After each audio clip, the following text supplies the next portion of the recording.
యేసయ్యకి మహిమ కలుగును గాక. మీ అందరికీ వందనములండి. మనము ముందుగా 2 మాటలు చెప్పుకుని తర్వాత వాక్య భాగంలోకి వెళ్దాము. మీరందరూ కూడా చూస్తూనే ఉండొచ్చండి. దేనికంటే మనము 40 రోజులు మనము కృతజ్ఞత కూడిక పెట్టుకొని ఉన్నామండి. దేనికంటే ఇవాళకి 14వ రోజు కృతజ్ఞత కూడిక మనం పెట్టుకుని ప్రతిరోజు కూడా సాయంత్రం 7 గంటల కాడ నుంచి 9 గంటల వరకు పెట్టుకుంటున్నాము.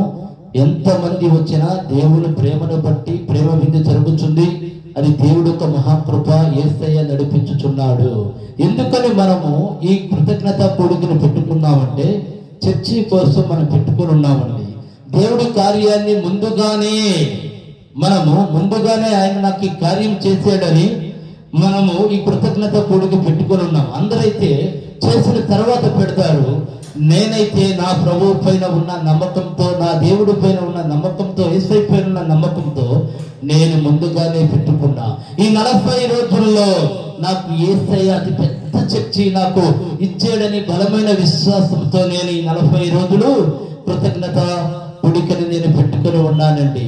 ఎందుకంటే నేను ఎవరిని కూడా అయ్యా మీరు నాకు మందిరం కడుతున్నాను, మీరు నాకు సహాయం చేయండి అని నేను ఎవరిని అడగట్లా. కారణం ఏమనగా నాకు యేసయ్య మందిరం కట్టి తాళం చెవులు నాకు ఇచ్చాడు. నాకు చూపించిన నా దేవుడు ఈ కార్యం కూడా చేస్తాడని బలమైన విశ్వాసం. దేనికంటే ఏ బిడ్డ అయినా సరే ఈ సందేశాన్ని విని మందిరానికి నేను సహాయపడాలి అని యేసయ్య వాళ్ళ హృదయంలో మాట్లాడాలి, అలా హృదయంతో మాట్లాడాలి. దేనికంటే నాకు కనపడి చెప్పిన దేవుడు మీకు కూడా కనపడి మందిరము కడతానికి ఆ బిడ్డకి నువ్వు సహాయం చేయి అని మీకు కూడా కనపడి చెప్పాలి. అప్పుడే అక్కడ యేసయ్య మహాకృప బయటపడుతుంది, ఆయన నామానికి మహిమ కలుగుతుంది.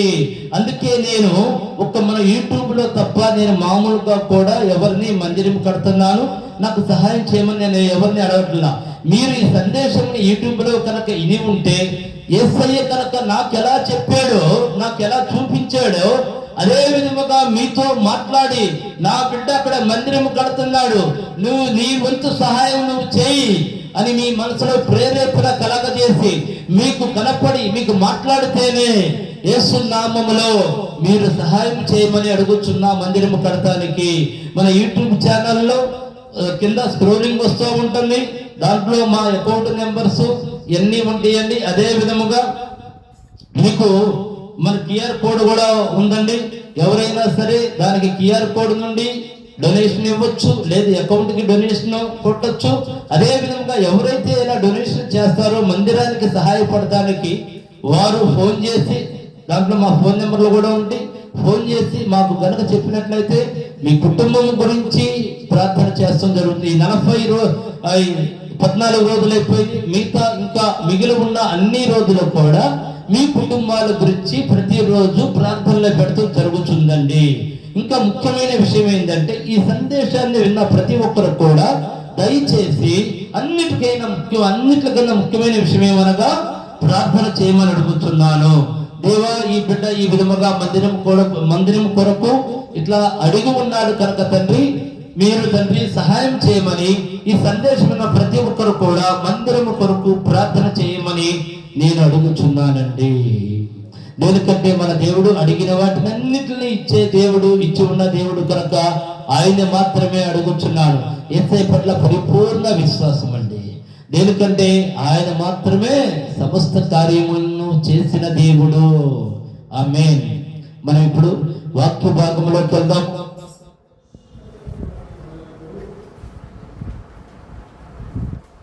మన అంశం ఏమనగా ఆశీర్వదించే దేవుడు. ఆశీర్వాదాలు వేరు, ఆశీర్వదించే దేవుడు అండి. ఈరోజు మనం చెప్పుకుంటున్న అంశము ఆశీర్వాదించే దేవుడు. అర్థమైందండి? దాని గురించి ఈరోజు వాక్య భాగంలోకి మనం వెళ్దాము. యేసయ్య మనం ఎలా ఆశీర్వదిస్తాడు అనేది ఈరోజు మనం వాక్యము ద్వారా మనము యేసయ్య మనతో మాట్లాడబోతున్నాడు. యేసయ్యకి మహిమ కలుగును గాక. 115వ కీర్తన 1వ వచనం చదవండి. 13వ వచనం. పిల్లలనేమి పెద్దలనేమి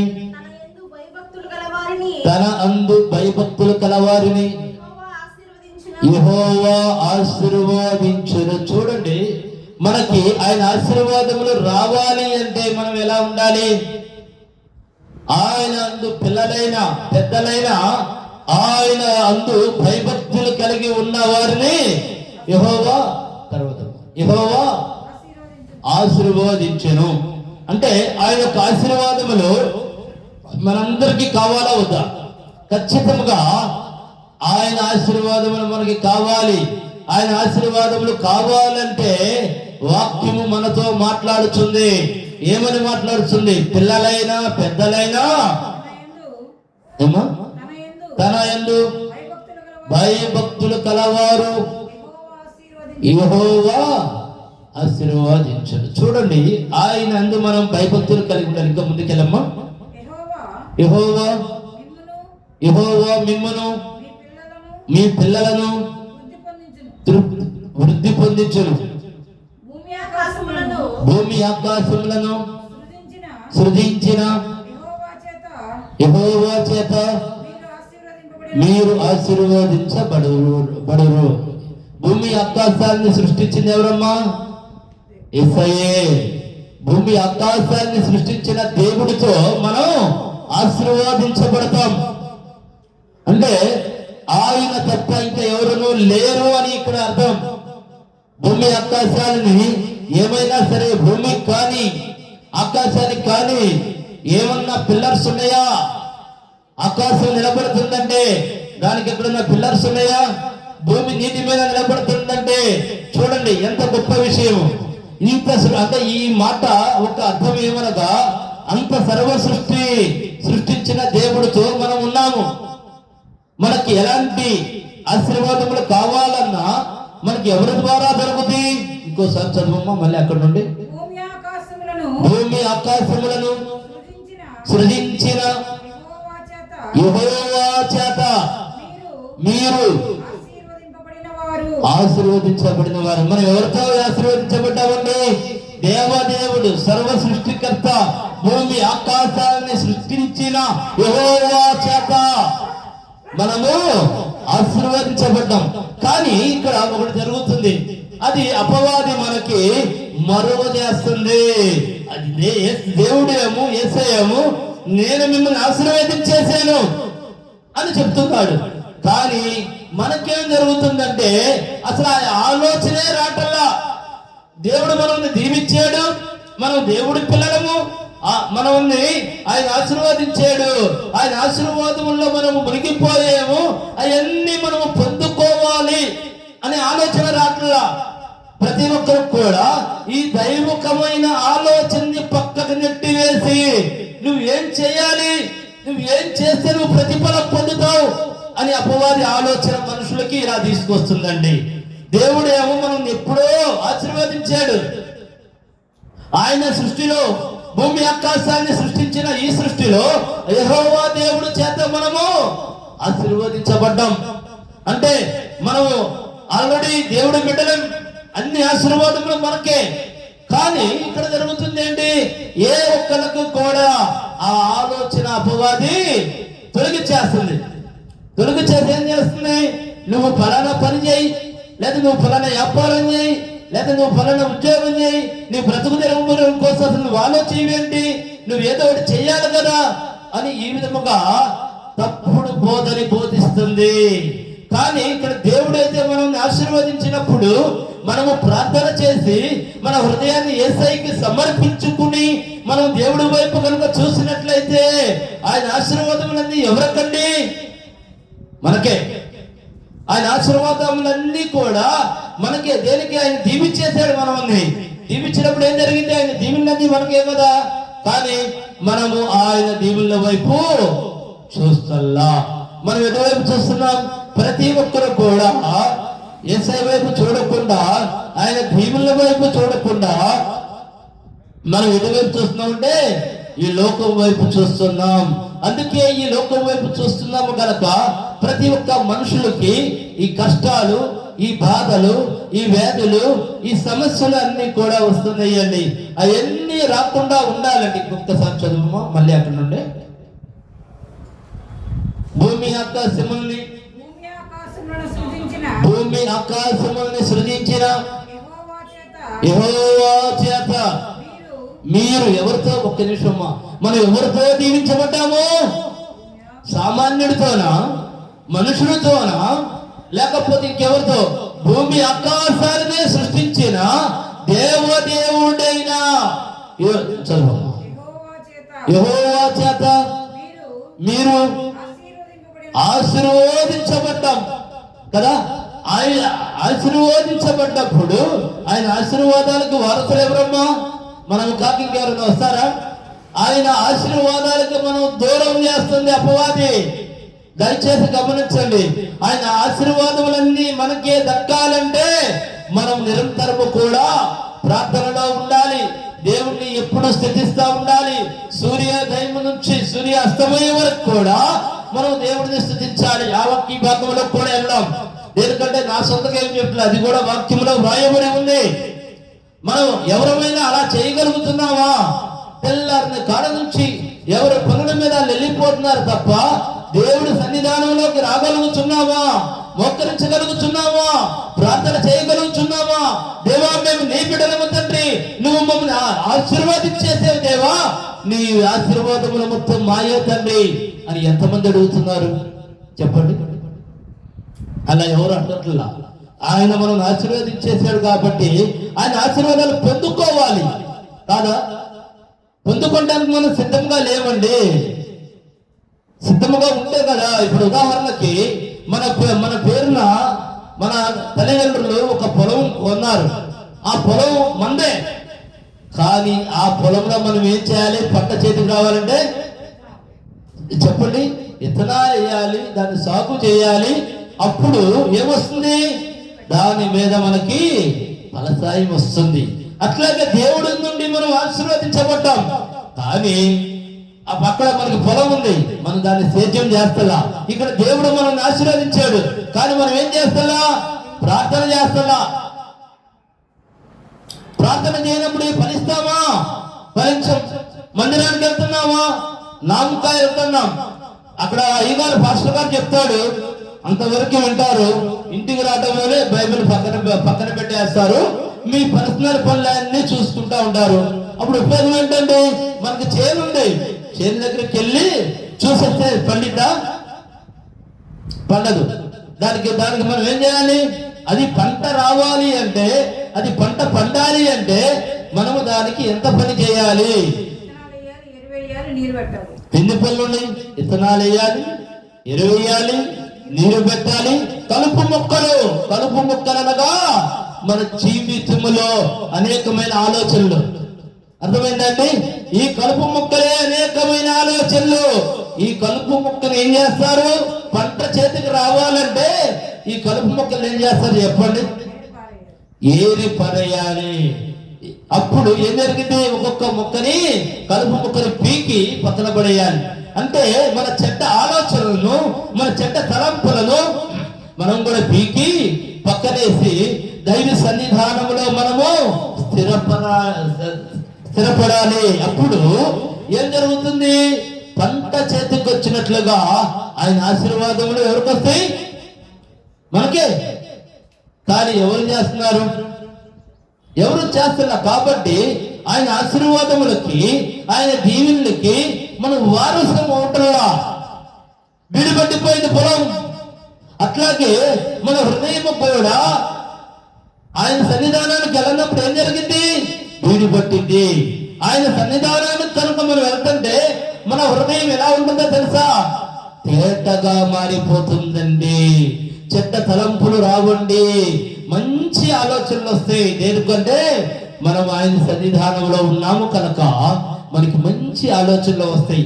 మనం దేనికంటే ఆయన దీవెన మనకు వచ్చినాయి, కానీ మనమే దాన్ని తీసుకోలేకపోతున్నాం. అప్పుడు ఇంకా ముందుకెళ్ళమా? ఆకాశములు ఎవరు వశము? యెహోవా వశము. భూమి 18 వరకు. భూమిని ఆయన నరులకు ఇచ్చి ఉన్నాడు. భూమిని ఎవరికి ఇచ్చారు? భూమిని నరులకి ఇచ్చి ఉన్నాడు. చూడండి, భూమిని నరులకు ఎందుకు ఇచ్చాడు? ఈ భూమి అంతా కూడా మనదే. ఈ భూమి మనదే అయినప్పుడు ఆయన కృప కూడా మనదే. ఆయన ఈ భూమి మీద దేని మీద ఏముంది? భూమి మీద పరిశుద్ధాత్మ ఉంది కాదా? భూమి మొత్తం కూడా నిండి పరిశుద్ధాత్మ ఉంది. ఎవరు పరిశుద్ధాత్మ శక్తిని పొందుకోగలుగుతున్నారు చెప్పండి? చాలా తక్కువ మంది. అసలు లేరని నేను అన్నాను, చాలా తక్కువ మంది. కానీ ప్రతి ఒక్కరూ పరిశుద్ధాత్మ పొందాలని దేవుడు ఆశపడుతున్నాడు. కానీ దాన్ని పొందుకుంటున్న వారు చాలా తక్కువ మంది. 18 వరకు చదువమ్మా. మృతులను మౌన స్థితిలోనికి దిగిపోవారును యెహోవాను స్తుతించరు. అంటే ఒక్క నిమిషం, చనిపోయిన వారు యెహోవాను స్తుతించగలుగుతారా? స్తుతించలేరు. అంటే మనం బ్రతుకున్నప్పుడే ఏం చేయాలి? ఆయన్ని స్తుతించాలి, ఆయన నామాన్ని గణపరచాలి. దేనికంటే చనిపోయిన తర్వాత ఆ పని ఎలాగో చేయలేము. కాబట్టి మనం బ్రతుకున్నప్పుడే మనం ఏం చేయాలి? దేవుడిని ఆరాధించుకోవాలి, స్తుతించుకోవాలి. మనం బ్రతుకున్నప్పుడే ఆయనకి దగ్గరగా చేరాలండి. చనిపోయిన తర్వాత మనం ఏమి పలకమని వాక్యం మనతో చెబుతుంది. నిజము కూడా అంతే కదా. ఇంకా ముందుకెళ్ళమ్మా. మేమైతే ఇది మొదలుకొని నిత్యము యెహోవాను స్తుతించెదము. మనం ఎలా ఉండాలి? నిత్యము యెహోవాను స్తుతించే బిడ్డలవలే మనం ఉండాలి. దేనికంటే చనిపోయిన వారు ఎలాగో దేవుని స్తుతించరు కాబట్టి బ్రతికున్న మనము ఎప్పుడు నిరంతరము కూడా దేవుడిని స్తుతించే వారులా ఉండాలి. ఇలా ఎంతమంది దేవుడిని స్తుతించగలుగుతున్నాడు? ఎంతమంది దేవుడిని స్తుతిస్తున్నారు చెప్పండి? మనకి యేసయ్య 24 గంటల సమయం ఇచ్చాడు. ఈ 24 గంటల్లో ప్రతి రోజుకి మనము 2.5 గంటలు దశింభాగం తీయాలి. దేనికి? ఆయన మనల్ని జీవింపు చేయుచున్నందుకు ప్రతి ఒక్కరూ 2.5 గంటలు దేవుడికి స్తుతించాలి. అలా ఉంటున్నారు. ఉన్నవారు చాలా మంది ఉన్నారు కనుకే ఇంకను ఈ భూమి ఉంది. ఈ భూమి మీద జనాలు ఉన్నారు. మనము లేకపోయినా ఉన్నవారు చాలా మంది ఉన్నారు. కాబట్టి ఇంకను దేవుడు మనందరిని కూడా ఆళ్ళను బట్టి మనందరిని కూడా కాపాడుచున్నాడండి. దేనికంటే అలా రోజుకి 2.5 గంటలు కాదు, రోజుకి 10 గంటలు ఉన్న వాళ్ళు ఉన్నారు. ఇప్పటికి రోజుకి 15 గంటల వాళ్ళు ఉన్నారు. 24 గంటలు కూడా ఉన్న వాళ్ళు ఉన్నారండి. వాళ్ళు నిజముగా యేసయ్యకి చాలా ఇష్టలు, చాలా ముద్దు బిడ్డలు యేసయ్యకి. అదే విధముగా మనము కూడా తయారవ్వాలి. ఇంకా ముందుకెళ్ళమ్మా. 18. అయితే చూడండి, యేసయ్య మన కోసం ఎలా ఎదురు చూస్తున్నాడు, ప్రతి ఒక్కరూ దేవుడిని ఎలా స్తుతించాలి అనేది ఇప్పుడు మనం ఇంకొక వాక్య భాగంలోకి వెళ్దాం. కీర్తనలు 113వ కీర్తన 1వ వచనం. యెహోవాని స్తుతించుడి, యెహోవా సేవకులారా ఆయనని స్తుతించుడి, యెహోవా నామమును స్తుతించుడి. ఇది మొదలుకొని ఎల్లకాలము యెహోవా నామము సన్నిధించబడును. 6 దాకమ్మా. సూర్యోదయము మొదలుకొని సూర్యాస్తమయం వరకు యెహోవా నామము స్తుతి నొందదగినది. యెహోవా అన్ని జనులందరి ఎదుట మహోన్నతుడు. ఆయన మహిమ ఆకాశ విశాలమున వ్యాపించి ఉన్నది. ఉన్నతమందు ఆసీనుడై ఉన్న మన దేవుడైన యెహోవాను పోలి ఉన్నవాడెవడు? ఆయన భూమి ఆకాశములను వంగి చూడ అనుగ్రహించుచున్నాడు. మళ్ళీ ఫస్ట్ నుండి ఒకసారి చదువమ్మా. యెహోవాను స్తుతించుడి. యెహోవాని స్తుతించుడి. యెహోవా సేవకులారా, ఒక్క నిమిషం అమ్మా. యెహోవాని నిరంతరం ఎవరు స్తుతించాలి అంటున్నాడు వాక్యంలో? యెహోవా సేవకులు. యెహోవా సేవకులు యెహోవాని అంటే ఇక వాళ్ళ డ్యూటీ ఏమనగా నిరంతరము దేవుడితో నడవాలి, నిరంతరం యేసయ్యని స్తుతించాలి, ఆ యేసయ్యని మహిమపరచాలి, ప్రతి ఒక్కరికి కూడా ఆయన బోధించాలి, ప్రతి ఏరియాలోకి వెళ్ళి ఆయన పరిచర్య చేయాలి అని యేసయ్య వాక్యముతో మనతో మాట్లాడుచున్నాడండి. యెహోవా సేవకులారా, యెహోవాను ఏం చేయాలి అని మనతో వాక్యం రూపంలో మనతో మాట్లాడుచున్నాడు. ప్రతి క్షణము కూడా మనము దేవుడిని స్తుతించాలి. దేవుడి పని ఎవరైతే చేయుచున్నారో వాళ్ళందరూ కూడా మనం సొంత ఆలోచనలు పక్కన పెట్టేసేయాలండి. మన సొంత ఆలోచనలు ఎందుకు పనికిరావు. ఆయన సేవలో మనం ఉన్నప్పుడు, ఆయన మనం స్తుతిస్తున్నప్పుడు ఆయనకి మనకి ఏం చేయాలో ఆయనకి తెలియదా? ఖచ్చితంగా తెలుసు. దేనికంటే మనం చేస్తుంది ఎవరి పని? దేవుని పని. దేవుడిని ఆరాధిస్తున్నాం, దేవుడిని స్తుతిస్తున్నాం, దేవుడిని మహిమపరుచుకొనుచున్నాం. ఎవరికి వాళ్ళు ఇలా సమర్పించుకోవాలి, వాక్యం చదవాలి, దేవుడు నాతో మాట్లాడుతున్నాడని గ్రహించుకోవాలి, ఆ గ్రహించిన దాని ప్రకారం మనం నడుచుకోవాలి. దేవుడు అందుకే వాక్యాన్ని బైబిల్ చదవమని చెప్పేది. అందుకే బైబిల్ చదివితే ఏమొస్తుందంటే మనకి పరిపూర్ణ జ్ఞానం వస్తుంది, దేవుడి పట్ల భయం వస్తుంది, మనము బైబిల్ ప్రకారం నడవాలి అనే ఆలోచన కలుగుతుందండి. దేనికంటే ప్రతి ఒక్కరు కూడా ఈ విధముగా ప్రతి ఒక్క విషయానికి భయపడాలి. సేవకులు ఏం చేయాలి? ప్రతి విషయం ఇంకోసారి చదవమ్మా ఫస్ట్ నుండి. యెహోవా సేవకులారా, యెహోవా సేవకులారా, ఆయనను స్తుతించుడి. ఆయనని స్తుతించుడి. యెహోవా నామమును స్తుతించుడి. యెహోవా నామమునే స్తుతించాలి మనం. అంటే ఒక చిన్న ఉదాహరణ చెప్తున్నానండి. ఇదివరకు మందిరం అయిపోవడంలోనే వెళ్ళి నేను జనరల్ గా అంటే సినిమాలు అలాంటివి ఏం చూడను, వార్తలు అలాంటివి చూస్తూ ఉండేవాడిని. మొన్న మనం ఈ 40 రోజుల కూటమి పెట్టక ముందు అలాంటి వెళ్ళి వార్తలు చూస్తున్నా, హృదయం కనిపిస్తుంది. ఏమని? వ్యర్థమైన వాటిని చూడవద్దు అని. ఆ రోజు నుంచి నేను నిర్ణయించుకున్నాను, నేను టీవీ చూడను. ఏదైనా చూస్తే అందరూ ఒక్క వాక్యాలు చూస్తా.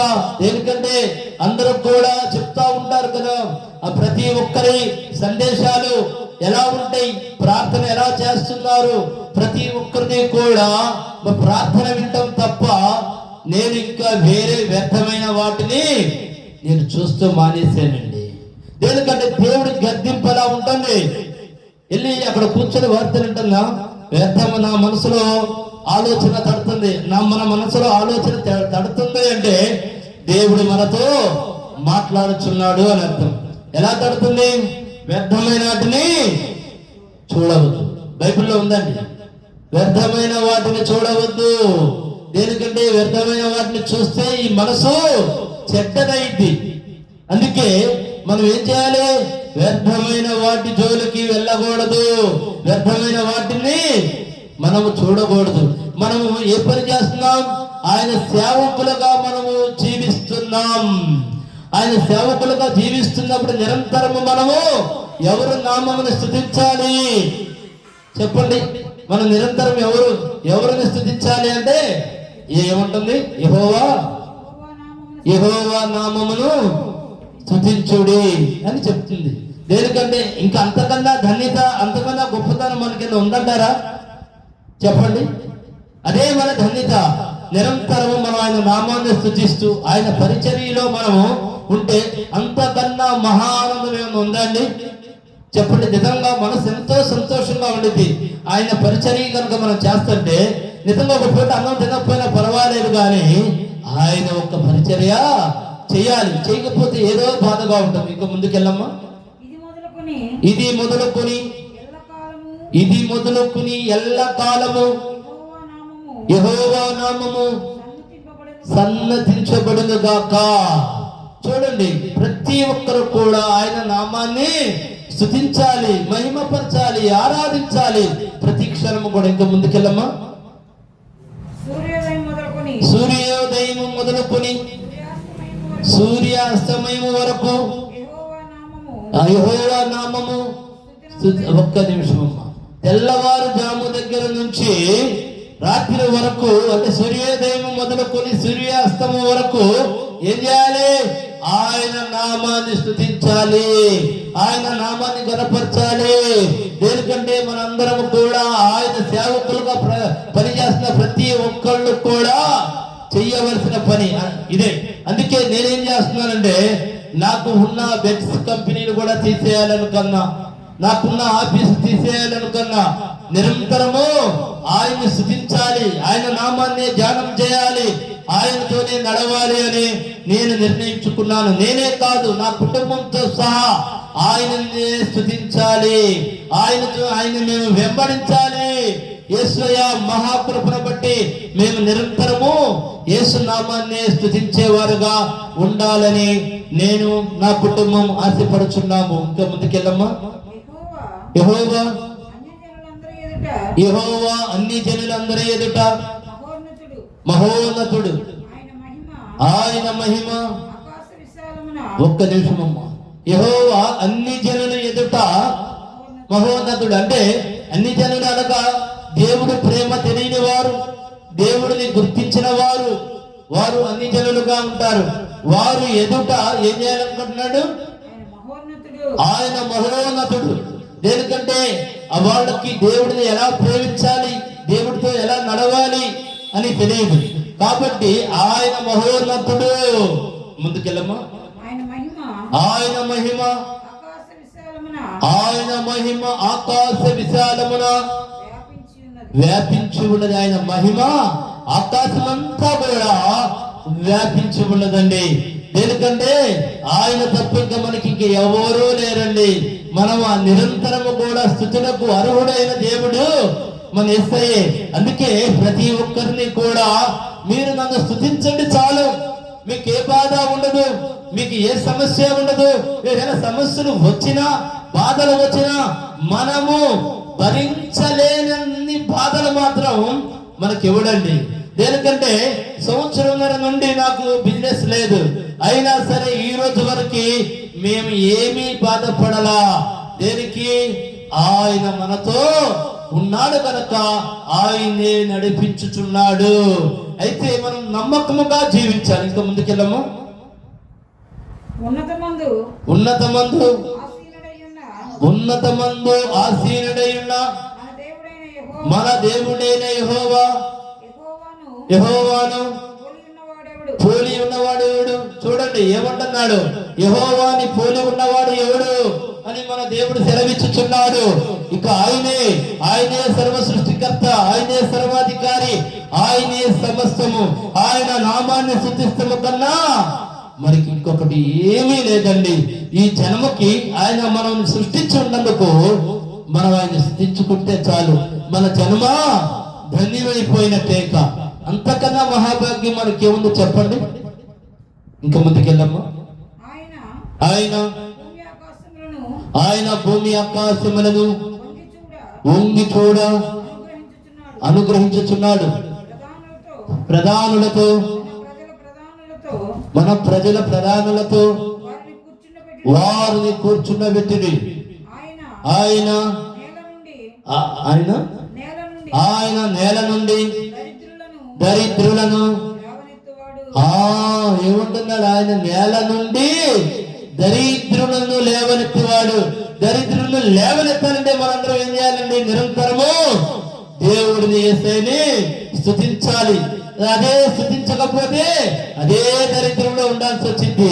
చాలా మంది మన వాళ్ళు ఉన్నారు, ప్రార్థనకు రారు, బైబిల్ చదవరు, మోకరించి ప్రార్థన చేయరు, నా దరిద్రం పోట్లా అంటా ఉంటాడు. కానీ ఇక్కడ వాక్యము మనతో ఏమి మాట్లాడుతుంది?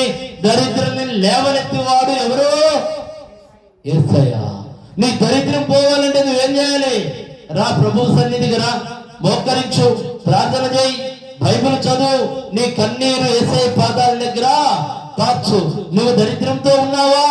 నీకు మంచి స్థితి యేసయ్య లేవనెత్తుతాడు. నీ పరిస్థితులన్నీ కూడా మార్చేస్తానని యేసయ్య మనతో చెప్పుచున్నాడు. అయిపోయిందా? పెంట కుప్ప మీద నుండి బేదలను, పెంట కుప్ప మీద నుండి బేదలను పైకెత్తువాడు ఆయన. చూడండి, మన స్థితి ఎలాంటి పరిస్థితి అయినా దేవుడు మనతో మాట్లాడుతున్నాడు.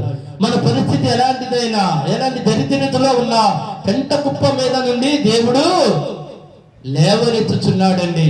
నువ్వు అక్కడుంటే లేవనెత్తుడు, ఇక్కడికి రావాలి దైవ సన్నిధానానికి. అంటే నువ్వు మోకరించి ప్రార్థన చేయి. నువ్వు ఏ స్థలంలో మోకరిస్తావో, నువ్వు ఎక్కడ మందిరానికి వెళ్తావో అక్కడే నీ కన్నీర్చు కారు. ఆయన నిన్ను పిలుస్తున్నాడు. ఇది నీకు మంచి సమయం. ఈ రోజు మీతో మాట్లాడడానికి ఈ వాక్యం చెప్పి ఉన్నాడు, నాతో చెప్పించుచున్నాడు. నువ్వు ఎలాంటి పరిస్థితుల్లో ఉన్నావో, ఎలాంటి దరిద్రంలో ఉన్నావో, ఏ స్థితిలో ఉన్నా రాని యేసయ్య నిన్ను పిలుస్తున్నాడు. ఈ సందేశం ద్వారా, ఈ వాక్యం ద్వారా వచ్చి నువ్వేం చేస్తావు? సిద్ధపడు, ప్రార్థనకు సిద్ధపడు, మోకరించు, ప్రార్థన చేయి, బైబిల్ చదువు, కన్నీటితో యేసయ్య పాదాలు తడుపు. నిన్ను అక్కడ నుంచే లేవనెత్తునున్నాడు ఈ రోజున మన దేవుడు. దేనికంటే ఆయన ప్రతి బిడ్డని ప్రేమించుచున్న దేవుడై ఉన్నాడు. ప్రతి బిడ్డని ఆశీర్వదించిన మన దేవుడు. ఈ రోజు మన అంశం ఏమనగా ప్రతి బిడ్డని ఆశీర్వదించిన దేవుడు.